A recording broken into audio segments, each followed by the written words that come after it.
তো এখন খুর্দাতে দাঁড়িয়েছে আর নেমেই দেখি ভারতের পতাকা এইভাবে উঠছে আর চলো ব্যাড এক্সপিরিয়েন্স, সত্যি ব্যাড এক্সপিরিয়েন্স। আশা করিনি এত লেট করবে ট্রেন, কপালটাই খারাপ। হেই গাইস, ইটস আরকে আবারও একটা নতুন ব্লগ ভিডিও নিয়ে চলে এসেছি। টাইটেল থাম্বনেল থেকে আশা করি বুঝতেই পেরেছো কোথায় যাচ্ছে আর কী কারণে বা যাচ্ছি, বা কী কারণটা ওটা সাসপেন্সই থাক। তো একটা কথা কি, অনেক দিন পর আবারও ভিডিও আসতে চলেছে কন্টিনিউ। আশা করি কন্টিনিউ ভিডিও দেবো, চেষ্টা করবো। তোমরা একটু ম্যানেজ করে নিয়ে, আর নয়তো মিনি ব্লগ আসতেই থাকবে।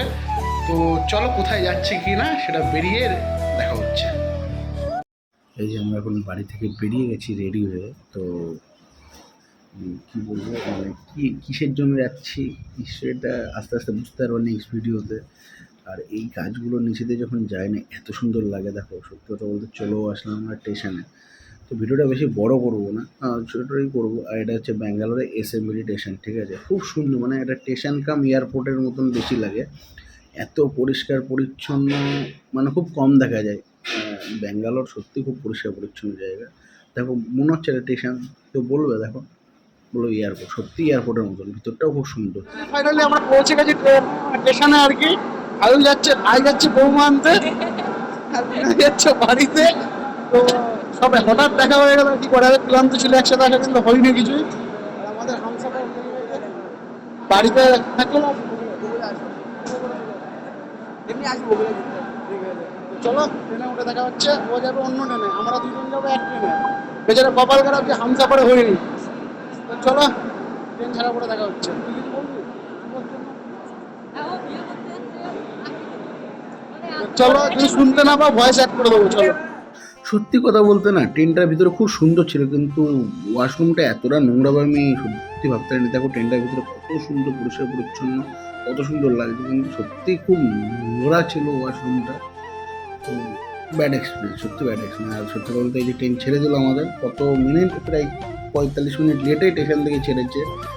দেন এটাই বলছিলাম আর কি। আর ছাড়তে ছাড়তে ভালোই ট্রেনে দিয়েছিল, কিন্তু পরে যে ভাই রে ভাই, এত লেট করবে না, কি বলবো। দেখো তোমরা দেখতে থাকো, আমি বলতে থাকবো। দেখো রাস্তাঘাটগুলো কত সুন্দর লাগছে, মানে। আর এই যে পাহাড়ি শুরু। আর হ্যাঁ, এটা মানে এই যে কাজটা খুব নোংরা ছিল, এর জন্য কোয়ালিটিটা এরকম এসছে কাছে। কিছু মনে করো না, একটু অ্যাডজাস্ট করে দিই। এতদিন পরে তোমাদের জন্যই ভিডিওটা দিচ্ছি। আর বাইরে থেকে খুব সুন্দর লাগছিল, ঠিক আছে। বাইরে রোদের আলোটা মানে বেশ ভালোই লাগছিল। দেখো এসির ভিতরে ছিলাম, তবে কষ্টটা একটু কম, মানে কষ্টটা কমই। এবার যারা এই ভাবছি ওটা, এই যে দেখো রোদের বাইরে বেরিয়ে না, মানে এমন হচ্ছে গাল টাল পুড়িয়ে যাচ্ছে, কত না পুড়ে যাচ্ছে। এবার যারা ভাবো স্লিপারে যাচ্ছে তাদেরও কত কষ্ট। এবারে ডে 2 এটা, ঠিক আছে। পরের দিন সকালবেলা হতে ওখান থেকে বেরিয়ে একটা, ওই যে ভাইটা ছিল দেখালাম, ওর সাথে দেখা করতে গেলাম। প্রায় এই কথা বলছিলাম, বাইরের ওয়েদারটা খুব সুন্দর, ঠান্ডা ছিল, বৃষ্টি হয়েছিল। আর বৃষ্টি হলে সকালবেলা এরকম ওয়েদারটা কত সুন্দর না লাগে। দেখো হালকা মেঘলা মেঘলা, ঠান্ডা, গাছপালাগুলো ভিজা, আর দেখো কত সুন্দর লাগছে, দেখছি তো। সত্যি জাস্ট অসাম ছিল, অসাম। ওটাই বলছিলাম যে তোর কেমন লাগছে। তো হাসছে, ও একটু লজ্জা পায় আর কি। তো চলো এবার দেখো কোথায় নেমে নাস্তা নিতে চাই, নাস্তা কোনোটাই ভালো কিছু পেলাম না। দেন এর জন্য আবার উঠে গেলাম। সকালবেলা ভাই মাছ ভাত বিরিয়ানি কে খাবে। আমাদের ট্রেন বর্তমানে হামসাফার এক্সপ্রেস ভাই 2 ঘন্টা 10 মিনিট লেট। তারা জানি না কী করে আজকে মনে শিয়ালদা স্টেশনে ঘুমাতে হবে, বাড়িতে বসে তার মনে কি জানি না। কারণ খাবো বলে এখানে দাঁড়াচ্ছে, দেখি এখানে 15 মিনিট দাঁড়াবে। তার এখানে আবার খাবার টাবার নিয়ে আবার উঠবো, তারপরে দেখি আবার কোথায় গিয়ে লেট করে।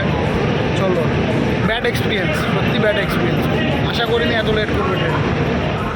তো ট্রেনটা থামাতে মানে আমাদের, মানে আমরা যেখানে ছিলাম তার থেকে কতটা এগিয়ে থামিয়েছি সেটাই বলছিলাম আর কি। আর সত্যি কথা বলতে দেখো এখানে একটা সুন্দর, দেখো সিনটা দেখো কত সুন্দর লাগছে হাওয়াতে। আমাদের মানে ভারতের পতাকাটা এখন উঠছে না, ও সত্যি মানে খুব মনটা খুব আনন্দ লাগে তখন, হেভি সুন্দর লাগছে। তো এখানে এটা হচ্ছে খুর্দা স্টেশন ছিল, ঠিক আছে। তো উড়িষ্যারই একটা জায়গায় ভেবেছিলাম খাবার পাবো এখানে। দেন ওখানেও কপাল খারাপ, খাবার পাইনি। তো কী করেছিলাম, পরে একটা জুস নিয়ে সেই জুস খেয়েছিলাম। সত্যি কথা বলতে হামসাফারে গেলে খুব খাওয়া দাওয়ার কষ্ট হয় আর কি, খাবার দাবারে সেরকম থাকে না, ওটাই বলছিলাম। তো সত্যি বলতে সত্যি খুব খারাপ খাবার দাবার। আর বলো না, ট্রেনের খাবার এত বাজে, এত বাজে। আমার ইন্ডিয়া রেল থেকে একটা ভাই, খাবারগুলো স্যার খাবারগুলো তো একটু ভালো করুন। তো একটা কথা কি, এই যে কি বলবো, আরে হ্যাঁ একটু আগে বৃষ্টি হয়েছিল, এটা দেখো রামধনু, দেখো এখান থেকে রামধনুটা দেখতে পাচ্ছ নাকি? এখানে কিন্তু রামধনু দেখো একটা উঠেছে, খুব সুন্দর লাগছে, অনেকদিন পরে দেখেছিলাম রামধনুটা। আর 2 ঘন্টা ট্রেন লেট ছিল, 2 ঘন্টা প্রথমে বলেছিলাম, এইটা আস্তে আস্তে হাওড়াতে ঢুকতে ঢুকতে 3 ঘন্টা 10 মিনিট লেট। ওটাই বলছিলাম, আর ওই ছেলেটা দেখো বলছে একটু কি এরকম বলছিল। আর ফাইনালি আমরা হাওড়া পৌঁছে গেছি। হাওড়া পৌঁছে গেছি প্রায় 10টা নাগাদ। আমাদের লাস্ট ট্রেন ছিল গেদের লোকাল 9:30, আমরা ট্রেন পাইনি। তো কি বলবো, কিছু বলার নেই, নিশ্চয়ই তুমি দেখো। ওটাই বলছিলাম যে ট্রেন পাবো না, এই যে ট্যাক্সি করলাম, এই কাকু নিয়ে যাচ্ছে ওই পারে, ওনার ট্যাক্সি ওই পারে রাখা, ঠিক আছে? এখান থেকে ভাড়া মানে আমাদের মতন কাস্টমারকে ধরে ধরে ওই পারে নিয়ে যাচ্ছে, গাড়ি ভরিয়ে যাচ্ছে আর পাঠিয়ে দিচ্ছে, এরকম ব্যাপার। তো রাতের হাওড়া স্টেশনটা খুব সুন্দর লাগছিল, আর সত্যি তো শিয়ালদা স্টেশনটা আরও সুন্দর লাগছিল। এই একটা লাইটিং, আর একটা লাইটিং হয় ভারতের পতাকা, মানে আমাদের ভারতের পতাকার লাইটিংটা, ওটাও খুব সুন্দর লাগছিলো, ওটা ভিডিও করতে পারিনি। আর এইগুলো সব ফল বাজার বসেছে, যারা পাইকারি যারা ব্যবসাদার করে তারাও নিয়ে যায়, যারা ঘরে খাবে তার জন্য নিয়ে যেতে পারে। দেন শিয়ালদা স্টেশনে চলে এসেছিলাম, শিয়ালদা স্টেশনে এসে ওয়েটিং হলে চলে এসেছি। তো এখানে মাসাজ পার্লার ছিল, মাছ দিয়ে পায়ে সুড়সুড়ি দেয়। তো ওটা ভাবছিলাম করাবো নাকি, বললো না তাহলে করাবো না, মনটা খারাপ হয়ে গেল, কি বলবো কপালটাই খারাপ, কী যে বলবো। রাত এখানেই কাটিয়েছি আমরা। কাটানোর পরের দিন একটু বাইরে গেছিলাম স্টেশনে, দেখি স্টেশন শিয়ালদার প্ল্যাটফর্ম সব ধোয়াধুয়ি করছে, পরিষ্কার পরিচ্ছন্ন একদম মেনটেন, খুব সুন্দর মেনটেন করে রাখে। আমাদের এখানেও পরিষ্কার পরিচ্ছন্নটা মেনটেন করছে এখন, আগেও করেছে। আর এটা এখন আমি আজকে প্রথম দেখলাম, কেন কোনোদিন এত রাতে আমি শিয়ালদা স্টেশনে ছিলাম না, লাইফে প্রথম। এটাকে 3:32 বাজে, আমাদের 4:20 train, Gede local first train.